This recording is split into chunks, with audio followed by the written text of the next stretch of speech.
Bleav in the Arizona Cardinals. It is the Arizona Cardinals centric specific show. I am one of your hosts. My name is Javon J. Love Adams. And as always, with me is the one, the only on the mend. He'll be running sprints and doing cone drills before you know it. The one and only Ed Easy Smith. He played not only in the National Football League, but he also was able to hit a ground ball as well. I mean, not a ground ball, but a fastball and a curve and all that stuff as he played professional baseball as well. Man, how you doing? Doing good, man. Getting one every week. We get one closer to the start. Well, training camp's already started, but we're getting closer preseason, and before you know it, regular season football. I'm already starting to get those notifications for all my fantasy football leagues. Everybody wants me back. They want to take my money.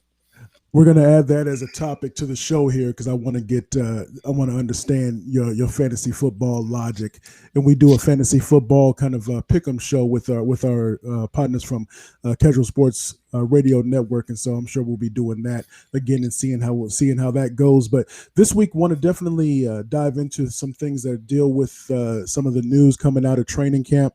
So want to get into that. Of course, one of those things is you never know when the injury bug or just slight little setbacks will come, and so one of those happened with JJ Watt. So we'll talk about that. Also, it seems that the protocols where COVID is concerned continue to rear their ugly head. So that's going to be something that happens, and then we'll throw a little bit of a potpourri in there as well. But it's interesting because one of the things as you get news and as training camp progresses, the lines start to move because people start to get a little bit more comfortable about the team that they are rooting for. And so it's with July is underway, and as we're going to the end of July and getting into August, it's a great month of sports. And if you're not into sports betting, Bet Online is where you should go to win money today. With the NBA Finals ending and the Major League Baseball heading into the second half of the season, there's plenty of betting action to get involved in. If you're a football bettor, there are tons of futures and props you can wager on as well. So Bet Online has all the latest odds, news, and information for all your online sports book betting needs. So visit the website today. Use your mobile device to join and receive your 50% off welcome bonus on your first deposit. So before the next tip-off, face-off, or pitch, head on over to Bet Online and start playing today. Bet Online, your online sportsbook experts. Bleav in the Arizona Cardinals. Now, it's interesting because last week we talked a little bit about that one time that you had, and of course we don't share names where we try to protect the innocent. But when we had one of a colleague that kind of came up lame on purpose because they were injured before they came to training camp. But sometimes I want your thoughts on, as you were preparing to get into training camp, and maybe some of those nicks that come up, because the reason I ask is because with JJ Watt, we know that he was an important addition to the Arizona Cardinals. And so he's been put on the PUP, the physically unable to perform list because of a little bit of a hamstring strain, not a pull, not a tear, but a hamstring strain. Does it concerning to you? I've heard people, for example, like on our airwaves here locally, Ron Wolfley saying, "No, I'm not really concerned until maybe he misses a padded practice." But your thoughts on, should there be any concern, because you're trying, as he said multiple times, and I know you said this as well, you can't lead from the sidelines. Yeah, this is one of those situations, Jay, where I'm concerned for I guess, the long term. This is just a hamstring, but it's the hamstring of J.J. Watt, who's been injured quite a bit over the last few years. We do know his track record. It's almost like when you go buy a car, if you're smart, you get that Carfax, right? So you know exactly Yes. what's going on with it. It's got a few dings. It's been reported in an accident or two. Or if it's got a clean seat, you're really excited. We know JJ's had some injuries over the last few years. A hamstring in the very first week of training camp, I'd say not that big a deal, but at the same time, it's not no deal, because and you talked about when you're coming into camp, there's different versions of dudes coming into camp. You got a dude like me who's coming in, and I'm trying to hit the ground 100 miles running because I got to try to earn a roster spot. Whereas somebody like JJ Watt, I mean, the number of zeros behind the decimal points or in front of the decimal points, he's already got his slot locked up. So you would imagine he'd come in not on cruise control, but in that mode of, hey, I just want to get some work in. I don't want to get hurt. But meanwhile, he did tweak something. They're going to put him on the PUP, physically unable to perform list. He'll be there. They'll take it slow. My next issue, though, Jay, is how do we, say if he misses, hammies are tricky. You run a hammy out there. Next, you're getting too close to the regular season. You tweak it again. You're spending the entire season managing that hammy, unless you give it the full 4 to 6 or whatever weeks of rest. Okay, so let's not even look that far ahead. But at the same time, you got a dude that's coming in. I know we had a lot of meetings and some get-togethers and things like that during the off season and the OTAs and stuff like that. It's time for the dress rehearsal to get ready to start soon, and you at least want him in some physical reps, if not in practice going full speed, maybe a series or two during the preseason games, which, even for somebody like him, you're not going to run him out there much, but every day he misses with his hammy, he's missing days just to get incorporated into the defense and then getting himself up to speed, because you don't want to get close to the regular season and now you're playing catch up with your conditioning and stuff like that because you did miss all these weeks, playing tenderoni with this hammy. Then you get out there when the real stuff starts happening. That's right. That's when you don't strain them. That's when you totally blow them out, because now the speed is turned up on you. So, a little concern for me.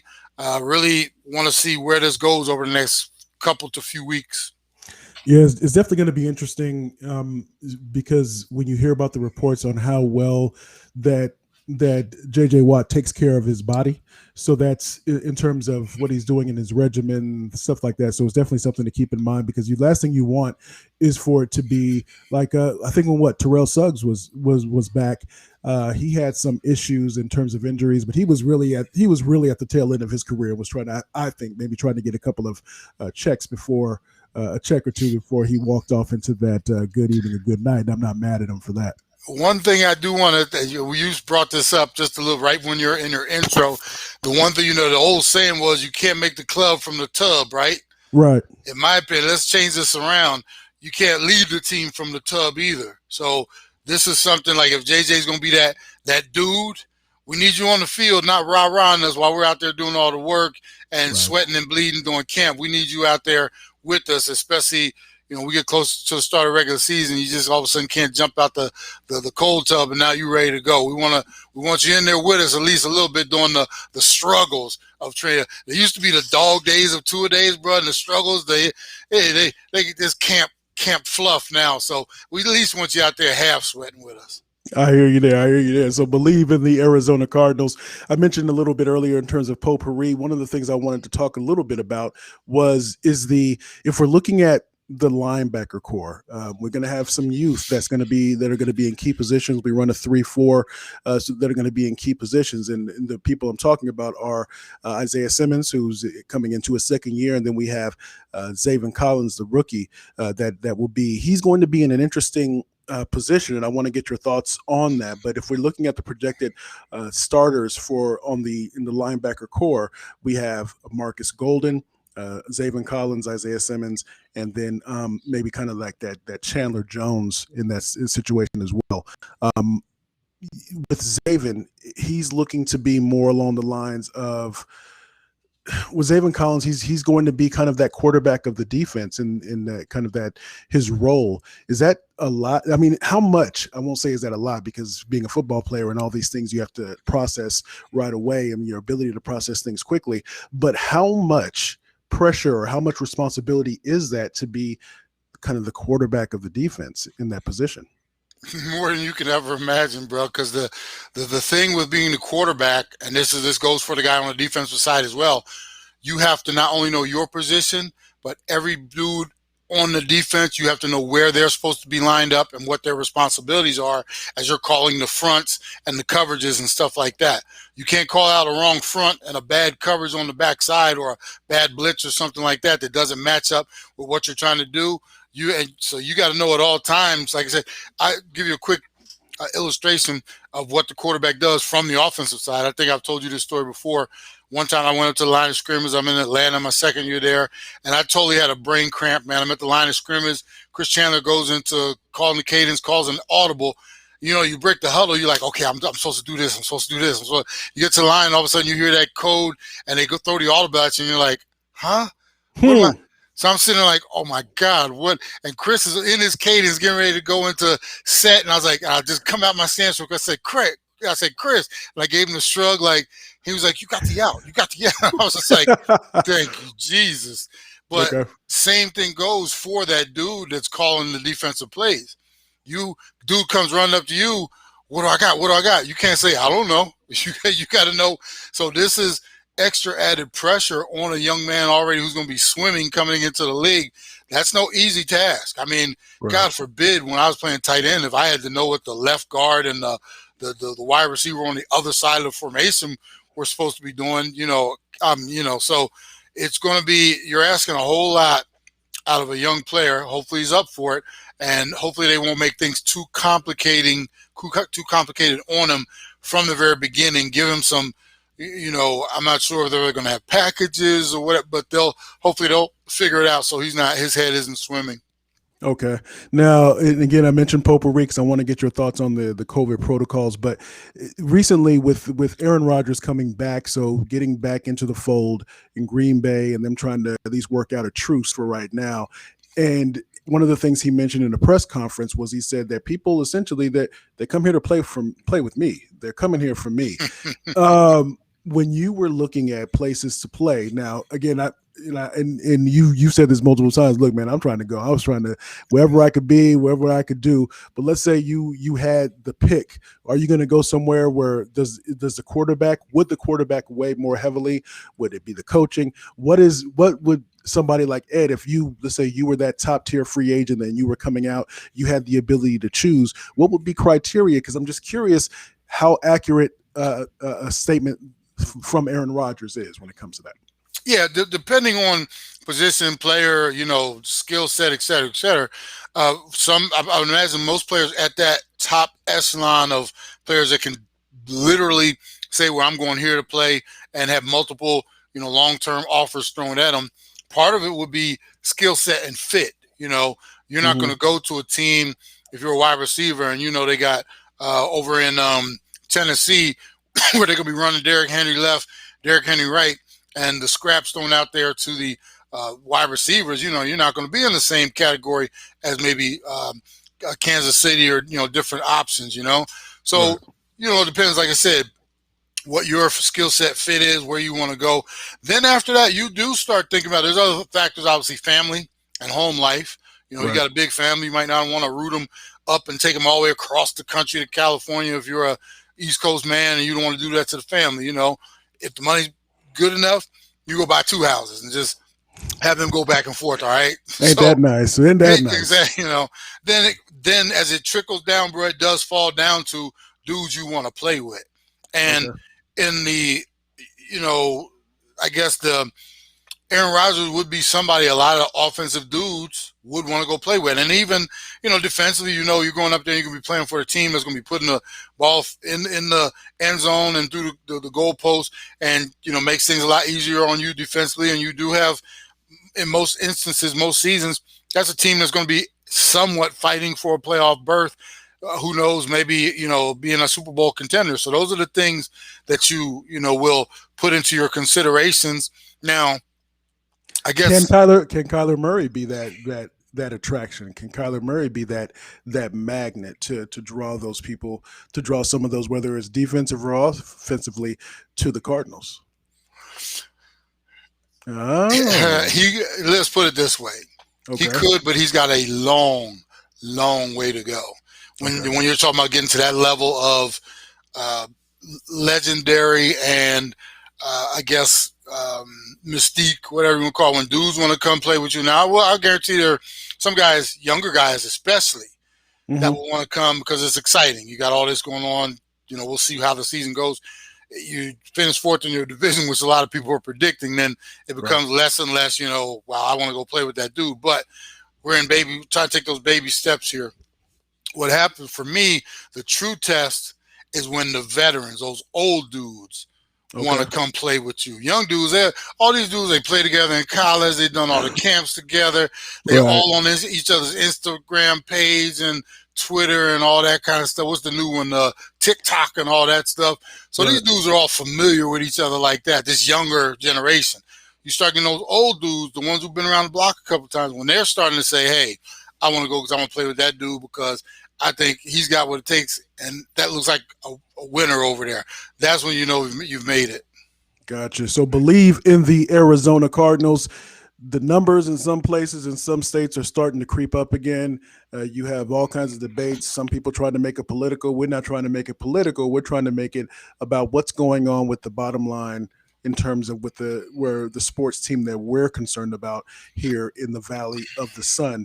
COVID protocols. So the Cardinals, I saw recently on cardswire.usa that talked about the Cardinals in terms of their being above that threshold that you want to be at, but still some people that are being put in protocols, not necessarily having COVID-19, but maybe being that tracing that takes place.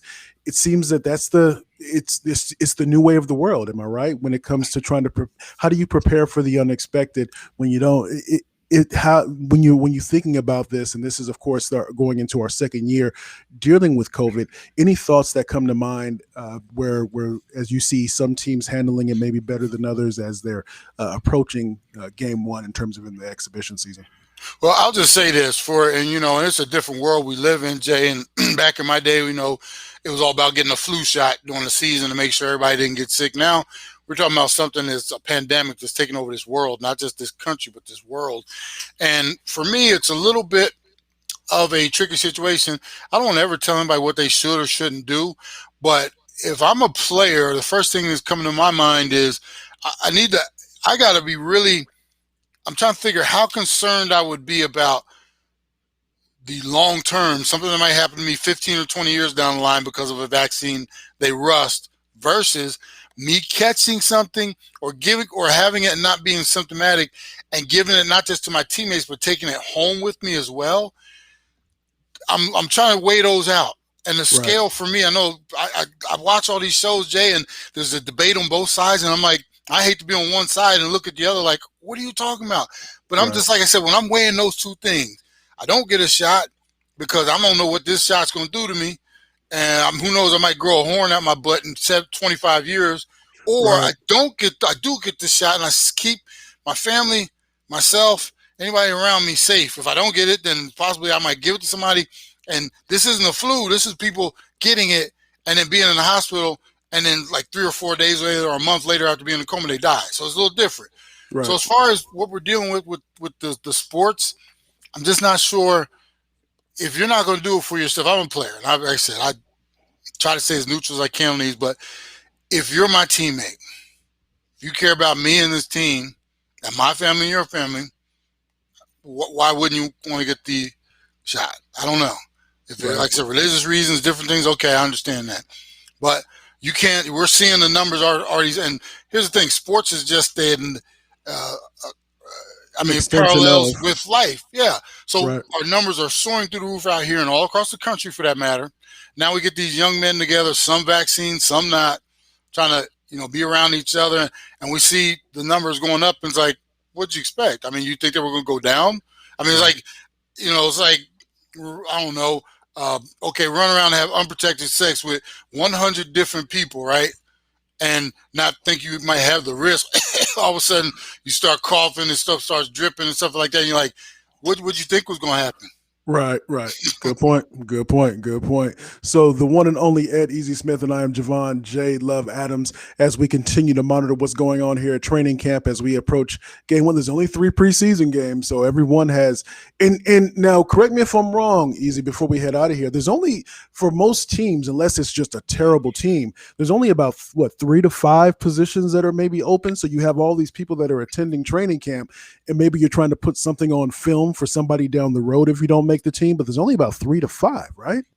Yeah, usually a few more than that. You can go, because you got to remember, people are fighting for the back end of the roster. Some guys will be a 3rd or 4th string, whatever position, but they're 1st string special teams. That's so important nowadays. So what the coaches are trying to do is find out what we have position-wise, talent-wise, where these guys match up, 1, 2, 3, 4, and then what addition or add-ons does he bring to the table? We can throw this dude out there on punt return, punt. He'll cover kickoffs with the best of them, and he's good, trying to block, field goals.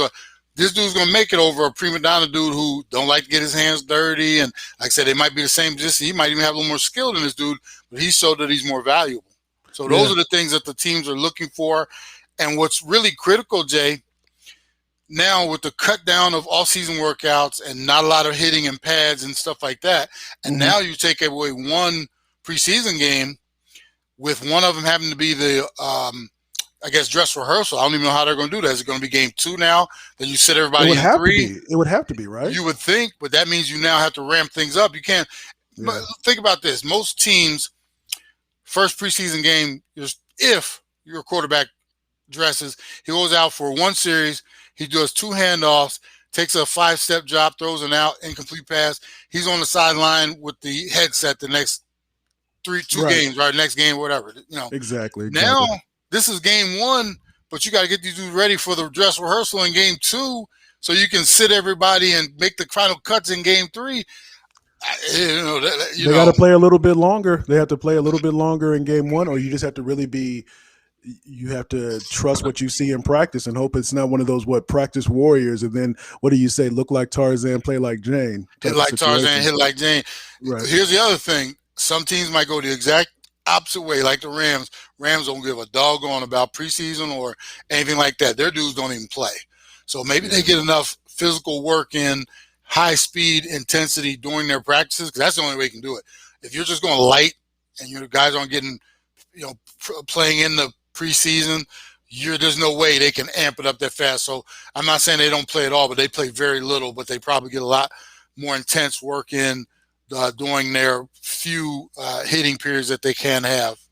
There we go. So that is on behalf of the one and only Ed Easy Smith. I am Javon J. Love Adams. This has been Bleav in the Arizona Cardinals. Make sure you follow us.